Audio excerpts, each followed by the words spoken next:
Porque un libro diga, un libro negro diga que hay un pueblo que es de Dios, hay muchos libros que dicen que no.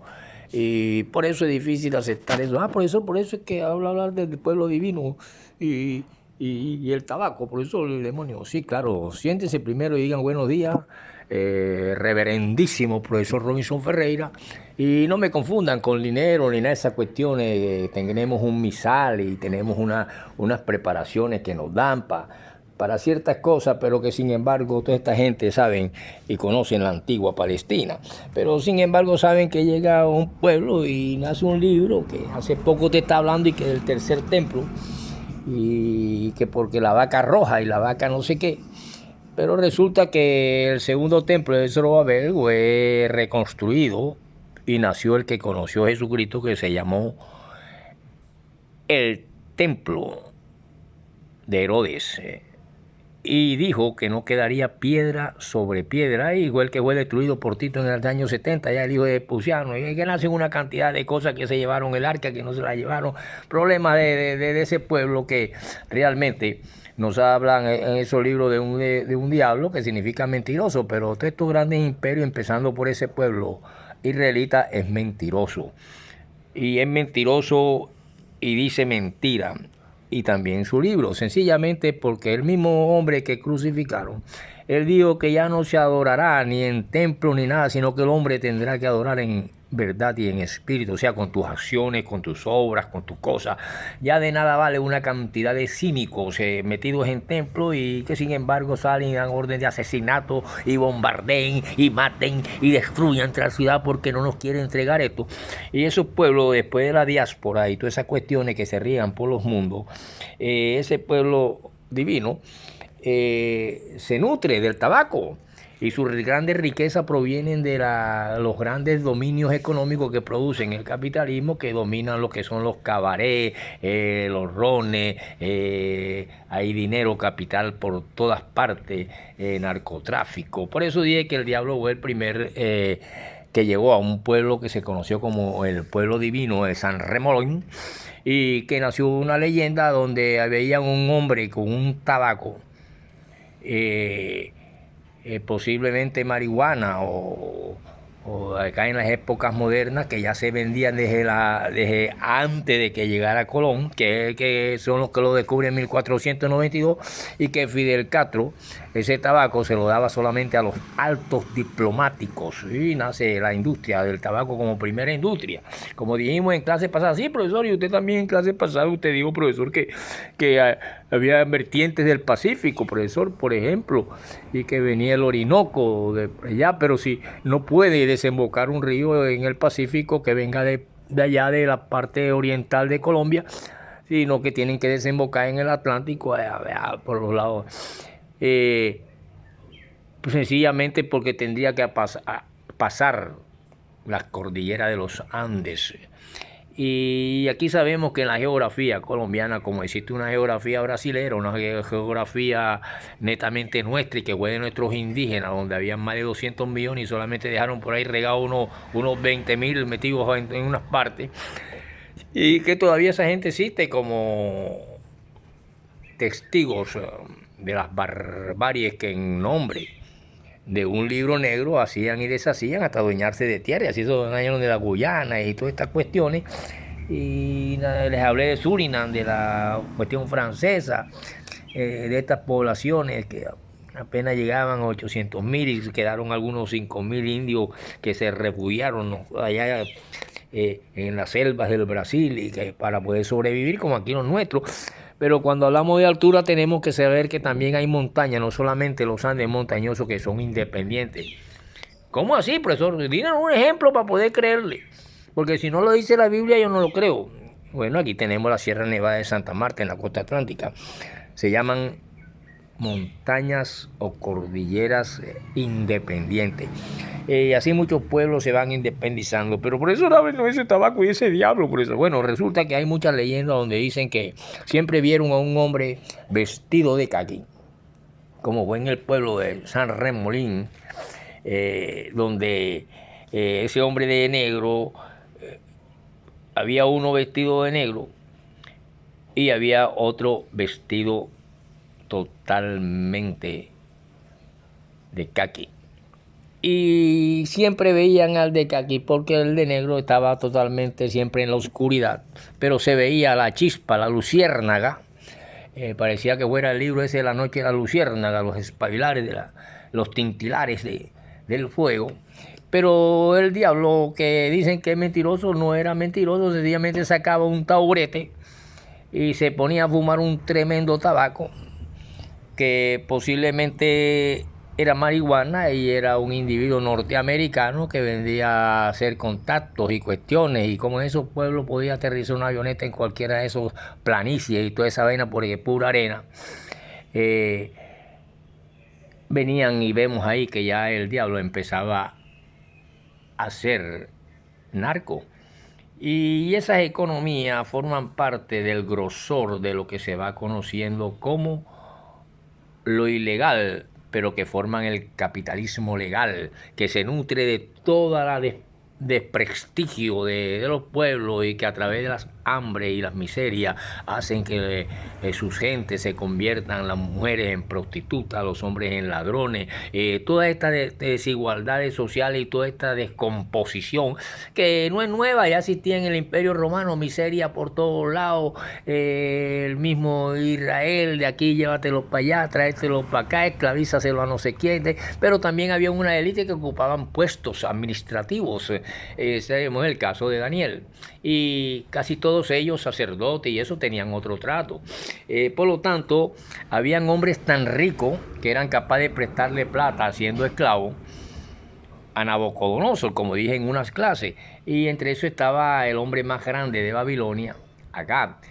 Pero ellos logran hasta casarse con princesas, le dan cédulas legales, pero nunca pueden quitarse el remoquete de esclavo.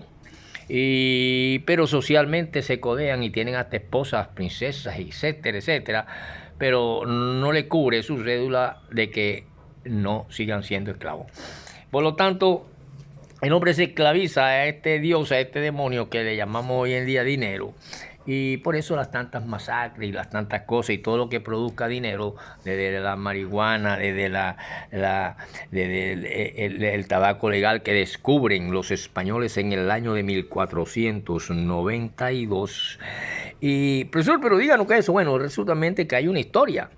Y Fidel Castro se lo fumaba, y el diablo en un taburete con Don Wilson y con el otro, don no sé qué y no sé cuándo, que se hicieron ricos porque ese hombre desaparecía, pero seguramente ya iban embarcaciones de marihuana para el norte, y así empieza el narcotráfico y la primera industria del tabaco legal, que los españoles lo conocieron en 1492 en la isla de San Salvador. Fue un hombre como Juan Nichols quien introdujo su cultivo en Lisboa en el siglo XVII. Se cree que los misioneros de estas gentes que venían a ver, a analizar, a investigar, a fundar, a robar, a cogerse tierra, etcétera, etcétera, y algunos a traer la palabra de un guindado en una cruz, que asesina a ese pueblo con sus leyes antiguas que dice no matar, pero eran los primeros que mataban. Llegó y vino este Nico cuando en Lisboa introduce esta cuestión en el siglo XVII, y los misioneros lo llevaron a China y Japón, y los navegantes portugueses a la India. El cultivo del tabaco, que ya lo fumaban en pipas de oro, y también la marihuana la tenían que fumar en pipa de oro porque la cogían y la morían y la echaban en la pipa de oro, y totalmente que el tabaco se convirtió en legal y en ilegal si lo utilizaban otras clases. Y así sucedió también con el alcohol. A los principios, que el uno es contrabando y es ilegal, y el otro no sé qué, y el otro no sé cuándo, y bueno, cociendo que ya pertenecen a los estados. El cultivo de este tabaco es tan antiguo en las Américas tropical que no se conoce la planta en estado silvestre. Ojo, inmediatamente fue empezado a ser y a utilizar socialmente, comercialmente nuestros indios en una forma natural, y esta gente empezó hasta que crean el cigarrillo, la nicotina, la tuberculosis, manchen los pulmones, y el mundo de hoy, que no fume aquí, que no fume allá, pero una sociedad cuyos capitales se nutren precisamente del desprestigio y de las enfermedades de los pueblos. Y así le importa poco matar para adueñarse de un pedazo de tierra, como la Guyana, por ejemplo, que ahí hay franceses, ingleses, gente de otras partes del mundo que no tienen aquí en una cuestión que es suramericana. Pero ya dejemos ese tema de la Guyana, que ya perteneció a una clase pasada, y por eso les dije, investiguen todo lo que puedan. Yo les voy a hablar de ese diablo norteamericano vestido de caqui y de otras partes, que enriquecieron a mucha gente aquí. La gente entonces decía, no, es que ese hombre ha hecho tanta riqueza porque tiene pacto con el diablo. No, que el diablo venía y hacía sus contratos, su vaina, y iban las toneladas de tabaco y de marimba y de toda vaina ya, porque esas son cuestiones que nacieron el día en que Dios dijo, hágase toda planta silvestre, toda hierba, y ahí nacen la legumbre y las cosas y estas plantas y los peces y no sé qué y no sé cuándo, y bueno, portalmente que llega un momento en que son numerosas variedades de esta planta en estado silvestre, pero se fueron obteniendo hasta convertirse en la primera industria, y así la planta se adapta y se va adaptando a las condiciones sociales, a la élite, que tenía legalización, reyes y todo eso, de fumarlo en pipas de oro. Gran variedad de estos climas que habían y su suelo hacía que hubiera alguna diferencia en sus cuestiones y calidades. Pero la calidad iba entonces variando de uno a otro según estos climas. La temperatura óptima para su desarrollo es de 18 grados a 27 grados. Los suelos deben ser ricos en potasa y mucho fósforo, pero sin que tengan mucho nitrógeno. Se cría en semilleros y luego se transporta y se trasplanta al campo. La parte de la planta que tiene valor son las hojas. Esta está efectuada aquí con recolecciones y luego que la recogen, la curan y pasa por unos procesos por el que la planta vive todos esos procesos, hasta que hoy en día te la traen en un cigarrillito con nicotina y con no sé qué, y le ponen un nombrecito, y no se prohíbe aquí, se prohíbe allá, es contrabando aquí, no es contrabando allá, y nacen los grandes pulpos, que igual que el diablo, que comenzó y enriqueció un poco de gente, empiezan a mandar en una forma clandestina marihuana y esta planta del tabaco, que fue descubierta por los españoles en 1492, pero que aquí existe desde que el mundo es mundo. Por lo tanto, esta vaina trajo guerra, trajo muerte, trajo mafia, trajo una cantidad de cosas, y el diablo sentado en un taburete fumándose su tremendo tabaco con un hombre que llega a pie pelado al divino pueblo, y que al fumarse aquella cuestión con don Rosendo Martí, el dueño de algunas tierras donde llegó pelado, y que poco a poco se va convirtiendo en que sus ganados y sus partes y sus tierras y sus riquezas no tienen fin ni límite en todas esas grandes tierras del Magdalena, y así muchos hombres se enriquecieron y se siguen enriqueciendo, y hoy le llaman narcotraficante.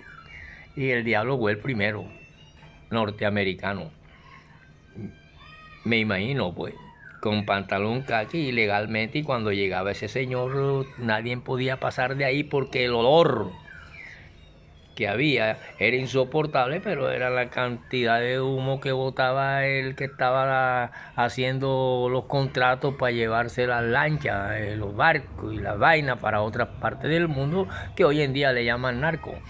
Así que el diablo nunca dijo mentiras, sino que se fumaba a ver a su tabaco, sea de marihuana y sea el tabaco lanceolado, donde en Cuba y todas esas cuestiones, que Fidel Castro se lo da a sus grandes amigos, sean príncipes, jaque, lo que sea, cuando llegan a Cuba, y que hay una cantidad de marcas y los reyes, lo snobby, lo más moderno, la máxima expresión de desarrollo social e industrial era hacer un tabaco roja. Nos vemos en la próxima y continuamos la segunda parte de estos temas.